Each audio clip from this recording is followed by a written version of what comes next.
আগামী বৃহস্পতিবার অনুষ্ঠিত হতে যাচ্ছে বাংলাদেশ ভারত যৌথ নদী কমিশনের ৮৬তম বৈঠক। এ লক্ষ্যে কলকাতায় অবস্থান করছেন বাংলাদেশের ৭ সদস্যের প্রতিনিধি দল। ইতোমধ্যে মুর্শিদাবাদ জেলার ফারাক্কা বাঁধ পরিদর্শন করেছেন তারা।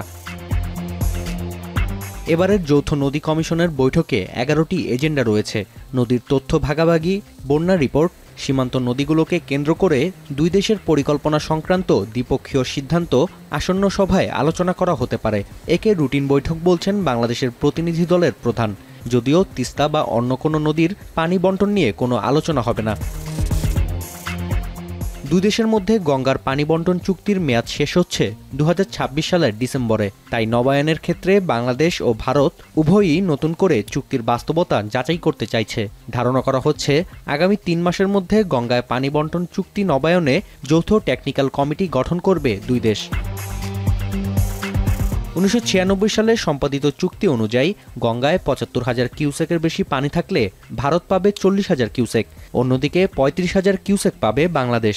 ৭০,০০০ থেকে ৭৫,০০০ কিউসেক পানির ক্ষেত্রে বাংলাদেশ পাবে ৪০,০০০ কিউসেক পানি, বাকিটা পাবে ভারত। আর নদীর পানি ৭০,০০০ কিউসেকের কম হলে দুই দেশের মধ্যে ভাগ হবে সমান।